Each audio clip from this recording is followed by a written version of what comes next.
Je viens rapidement pour faire passer ce message-là. Je vous demande pardon. Dès que vous aurez fini de l'écouter, le Seigneur veut que vous partagez. Partagez ce message-là. Partagez-le jusqu'à ce que ça arrive à destination. Le Seigneur Jésus Nazareth arrive bientôt. Dieu dit que ces messages qu'il amène, qu'il donne à ses enfants, pour qu'on les partage, c'est pour que tout le monde arrive à écouter. Parce que ce qui arrive est terrible. Le Seigneur Jésus Nazareth arrive bientôt. Je vous demande pardon. Je ne vais pas rester longtemps. Alors partagez, je vous demande pardon. Partagez. Partagez. Je ne suis pas là pour jouer. Dieu m'a dit de faire passer ce message-là. Dieu m'a dit de faire passer ce message-là. Alors s'il vous plaît, je ne cherche pas l'argent, je ne cherche rien. Dieu m'a dit, va et dis-leur ce que je t'ai dit. Dis-leur. Il m'a dit, ne doute pas. Dis-leur de peur que tu ne sois livré à tes ennemis qui se moqueront de toi. Si tu as peur de ce que je te dis, c'est toi qui seras humilié. Alors je ne suis pas là pour avoir peur de qui que ce soit. Ce que Dieu a dit là, je viens dire ça parce qu'il est la vérité. Frères et sœurs, le Seigneur veut que vous partagez. Ce message-là, c'est pour un homme de Dieu.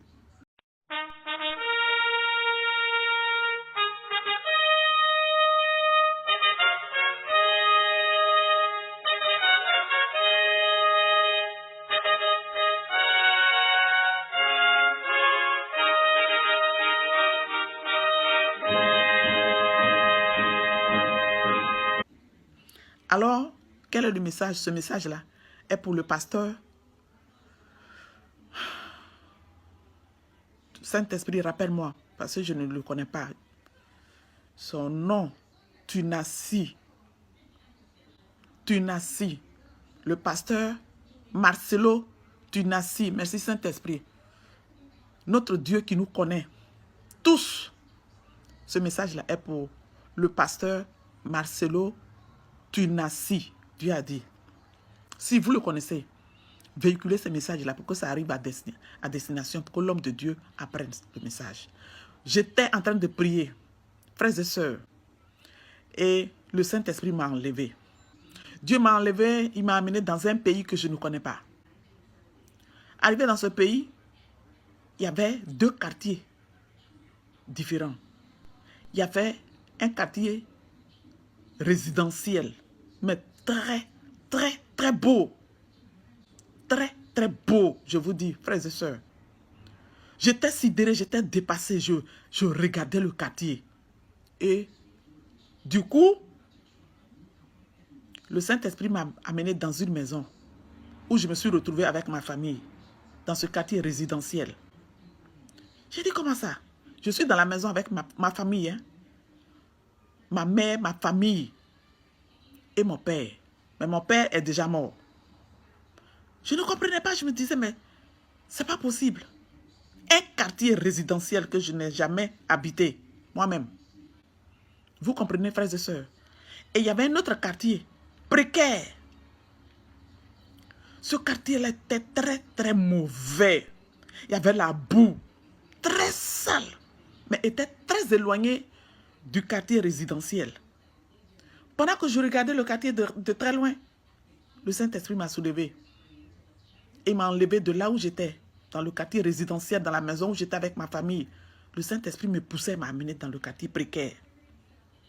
Arrivé dans ce quartier-là, où il y avait la boue, j'ai vu, c'était comme un chantier, comme si les caterpillars ont creusé dans le quartier un gros trou. Comment je vais appeler ça pour que vous compreniez? Mais en tout cas, c'est un gros trou. Et dans ce trou-là, le Saint-Esprit me tenait et je voyais le gros trou. Et dans le trou, il y avait le pasteur Marcelo Tunasi. C'est ça, un Saint-Esprit. Alléluia, merci Seigneur. Tunasi Marcelo. Il était dans le gros trou. Je disais, oh, mais qu'est-ce qui se passe? On dit, c'est le pasteur Marcelo Tunasi. So, le Saint-Esprit m'a fait descendre dans le gros trou. Hein. Il était en train de construire. Il faisait des murs dans le gros trou. Des murs il baptisait des murs pour les faire monter. Et je l'ai vu, il était très fatigué. Donc, j'ai dit, homme de Dieu, je vais vous aider. Il dit, ok, aidez-moi. Ma soeur. Et je suis allé de l'autre côté. J'ai fait monter les briques là. Mais mes briques que je montais là étaient rapides. J'ai dit, oh, mais qu'est-ce qui se passe? Pourquoi l'homme de Dieu, mais les briques là ne sont pas, ça ne pèse pas? Comme il est fatigué, je vais l'aider. J'ai commencé à faire monter les briques là de mon côté jusqu'en haut. Et lui, il était là, en train de soulever ces briques là. Mais on dirait que ces briques là pesaient. Oh, le pauvre. J'avais mal au cœur, frères et sœurs. Du coup, moi qui étais habillé dans ma robe descente, voilée, je me suis vu, je faisais monter les briques. Mais c'était des gens qui me disaient, oh, il y avait des gens qui se moquaient du pasteur. Oh, au lieu de finir sa maison, au lieu de bâtir sa maison, il est en train de regarder les cuisses et les pieds de la femme qui est en mini-jupe là. Je comprenais, mais je ne savais pas que c'était de moi les gens parlaient. Et moi, je construisais la maison pour aider l'homme de Dieu. Du coup, les gens sont en train de rire. Ils le regardaient, puis ils riaient. Et puis, ils me regardaient et riaient. Donc, j'ai tourné ma tête, je regarde. Il y avait des gens qui se moquaient. Et il y avait aussi des morts. Je vous dis, hein, des morts qui sont là, en train de se moquer du pasteur aussi. J'ai dit, c'est quoi? Des gens qui sont morts, des squelettes. Des morts qui se moquaient du pasteur. J'ai dit, mais qu'est-ce qui se passe? Il dit, mais tu ne vois pas? Tu es rentré ici, là, dans sa maison ici, là, en robe longue, mais tu t'es retrouvé en mini-jupe. Ma tête qui était voilée, ma tête là n'était plus voilée. C'était comme si on m'avait mis des mèches. On m'avait maquillé. On dirait que quelqu'un m'a maquillé. J'étais surprise, j'avais peur. J'ai dit, mais ça c'est quoi ça? Qu'est-ce qui se passe, Seigneur? Jésus, mais qu'est-ce qui se passe? Seigneur, mais qu'est-ce qui se passe? Du coup, le Saint-Esprit qui m'a fait descendre dans le gros trou où le pasteur Marcelo était, le Saint-Esprit m'a soulevé encore. Et pendant qu'il m'a soulevé, et puis il me ramenait dans le quartier présidentiel, je n'étais plus en mini-jupe, hein. Je n'avais plus les mèches, je n'avais plus les boucles d'oreilles, je n'avais plus les rouges à lèvres, je n'avais plus tout ce que j'avais. Et puis, les gens se moquaient du pasteur et les morts aussi se moquaient du pasteur. Je disais, mais Saint-Esprit, je ne voyais pas, hein, le Saint-Esprit m'amène. Je dis, Seigneur, je sais que c'est toi qui m'as amené dans ce trou. Et c'est toi qui me ramène à la maison, c'est toi qui es en train de me pousser. Mais je ne comprends pas ce qui vient de se passer. Un mort qui se moque de quelqu'un qui est en vie. Seigneur, qu'est-ce qui se passe? Alléluia. Frères et sœurs. Et le Seigneur me dit, qu'il ne sorte de vos bouches. Le Seigneur m'a dit, Éphésiens chapitre 4, verset 29. Et Éphésiens chapitre 5, verset 4 jusqu'à 5. Je ne sais pas si je vais tout lire, mais permettez-moi de lire rapidement. J'ai dit, mais je ne comprends pas, Seigneur. Éphésiens chapitre 4, verset 29. Et Éphésiens chapitre 5, verset 4 jusqu'à 5. Je ne comprends pas, Seigneur. Frères et sœurs, le Seigneur me dit, avant de lire ce que je vous ai donné là, le Seigneur me dit, dis-lui, est-ce qu'il connaît le nombre de ses cheveux? Alléluia, merci Seigneur. Demande au pasteur, Marcelo Tunasi. Je vous demande pardon, je suis désolé si je prononce mal, mais c'est le message que j'ai reçu, je ne le connais pas du tout. Donc j'ai du mal à prononcer son nom, mais c'est le Saint-Esprit qui m'a montré, qui me l'a montré. Alléluia. Il dit, dis-lui, demande-lui, est-ce qu'il connaît le nombre de ses cheveux? Est-ce qu'il connaît le jour, le dernier jour qu'il va passer sur la terre? Et il me combat. Peut-il me combattre? Le Seigneur demande au pasteur Marcelo Tunasi, est-ce qu'il connaît le nombre de ses cheveux? Est-ce qu'il connaît le jour, le dernier jour qu'il va passer sur cette terre? Et pourquoi il combat le Seigneur Jésus-Christ Nazareth? Frères et sœurs, Le Seigneur m'a ramené dans le quartier résidentiel. Mais je ne comprenais pas. J'ai dit, mais Seigneur, je vais aller lire les 2 passages bibliques que tu m'as donnés. Mais je ne comprends toujours pas. Et mon père qui est mort il y a longtemps, on est dans une maison résidentielle. Qu'est-ce qui se passe? Frères et sœurs, la révélation s'est arrêtée. Je me suis mise à prier, j'ai dit, mais je ne comprends pas. Dieu de toutes choses cachées, que veux-tu me dire, s'il te plaît, aide-moi. Le Saint-Esprit me dit, dis ce que je t'ai donné. Va lire Éphésiens chapitre 4, verset 29. Et va lire Éphésiens chapitre 5, verset 4 jusqu'à 5. Prenez et lisez. Mais je vais lire rapidement pour ceux peut-être qui n'ont pas leur Bible. Éphésiens chapitre 4, verset 29. Frères et sœurs. Éphésiens chapitre 4. Éphésiens chapitre 4, verset 29. Dieu dit qu'il ne sorte de votre bouche aucune parole mauvaise, mais s'il y a lieu, quelques bonnes paroles qui servent à l'édification et communiquent une grâce à ceux qui l'entendent. Maintenant, Éphésiens chapitre 5, verset 4 jusqu'à 5. Je ne sais pas si je vais tout lire, mais je lis la parole de l'Éternel. Qu'on n'entende ni paroles déshonnêtes, ni propos insensés, ni plaisanteries, choses qui sont contraires à la bienséance. Qu'on entende plutôt des actions de grâce. Frères et sœurs, le Saint-Esprit me dit va jusqu'au 5. Donc je vais jusqu'au 5. Car, sachez-le, aucun impudique, ou impur, ou cupide, c'est-à-dire idolâtre, n'a d'héritage dans le royaume de Christ et de Dieu. Alléluia. Merci Seigneur, a dit l'Éternel.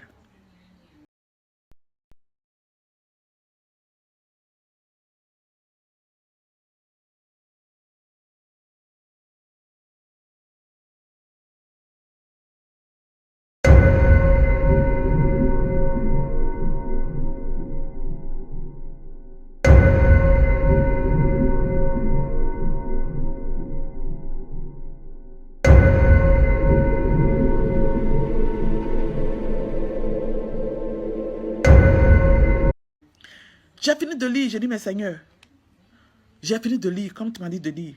Qu'est-ce qui se passe? Le Seigneur dit que le Saint-Esprit, s'il te plaît, rappelle-moi son nom, le pasteur Marcelo Tunasi. Le Saint-Esprit dit, Dieu dit qu'il le combat, que sa parole qu'il a mise dans la Bible, celui qui ne comprend pas la signification, qu'il aille à genoux, s'il en faut même qu'il jeûne pour demander à l'Éternel ce que ça veut dire. Mais qu'il n'y ait pas de plaisanterie dans nos bouches pour interpréter sa parole humainement. Que le pasteur Marcelo Tunasi combat l'Éternel. Le Seigneur dit que ces enfants qui sont dans cette synagogue qu'il appelle son église, le Seigneur dit que si ces enfants ne vont pas au royaume des cieux, il va leur réclamer, il va lui réclamer leur sang. Parce qu'il est en train de dire à ses enfants de ne pas se dépouiller. Il est en train de leur dire que porter le pantalon n'est pas un problème. Le Seigneur dit, dis-leur de se dépouiller tous. Je ne veux rien attendre. Amen. Le Seigneur dit, tu n'as pas d'explication à leur donner. Ils ont les Bibles et ils se font appeler hommes de Dieu. qu'ils me demandent s'ils ne comprennent pas les Écritures. Au lieu d'expliquer les Écritures humainement à mes âmes, qu'ils perdent, a dit l'Éternel. Dieu dit, celui qui est sûr qu'il est pasteur, qu'il est appelé de Dieu, si dans son église, il n'enseigne pas le dépouillement, la repentance, la sainteté, et que son église est remplie, il demandera les sangs de ces âmes qu'ils enseignent. Mais ce message-là, c'est pour Marcelo Tunasi, d'abord. Dieu dit que le temps est proche, qu'il est temps que Marcelo dépouille cette église. Oh non, c'est moi qui appelle ça église, mais le Seigneur a dit synagogue. Alléluia, merci Seigneur. Qu'il les dépouille. Il dit ces âmes qui sont là-bas, qu'il les dépouille. Frères et sœurs, je vous dis vrai, je ne vous mens pas. Il y a 1 an de cela, il y a un pasteur aussi que je ne connais pas, que le Seigneur m'a montré. Il s'appelle... quel était le nom de... On l'appelle un pasteur, le pasteur le plus riche de ce monde entier. Un Africain. Seigneur, quel était son nom? S'il te plaît. Alpha Lucalo. Alpha Luco. Un Africain qui a son église comment on appelle ça? En Afrique du Sud. Le Seigneur me l'a montré. C'était l'enlèvement. Et il était dehors avec toute son église. Et pendant que les gens rentraient à l'église, j'intercédais. Je priais pour lui, j'intercédais. Jusqu'à ce que Dieu le touche. Dieu m'a dit de se repentir, qu'il dépouille son église pour ne pas qu'il soit humilié. Mais comme j'avais prié, Dieu avait pris ce message-là, il avait dit ce message-là comme il voulait. Je ne sais pas s'ils ont donné le message, ils ont distribué le message aux gens. 1 an après, le pasteur, en ce moment-là, il traverse une situation terrible. Toute son église s'est levée. Dans son église, les gens ont commencé à le dévoiler. Tout ce qu'il faisait, Dieu m'avait montré que quand il faisait cette délivrance et tout ça, et il voyait les gens, c'était un démon. Le démon qui parlait s'appelait Élisabeth. Donc, quand j'ai fait passer ce message, je ne sais pas si les gens ont distribué, s'ils ont donné aux gens, I don't know. Jusqu'à ce que le pasteur soit mis dehors, soit humilié publiquement. Alors, quand les messages de Dieu viennent là, vous, mes frères et sœurs, véhiculez-les. Et vous, les hommes de Dieu, quand vous apprenez, s'il vous plaît, priez, demandez à Dieu si cela vient de Dieu. Et repentez-vous. Ne minimisez pas les témoignages. Parce que plus vous les minimisez, quand ça tourne maintenant, grave au grave, c'est les hommes de Dieu, c'est le nom de tout le monde. Alors que quand on parle de l'homme de Dieu, on parle de Dieu. Que la gloire de l'Éternel lui revienne.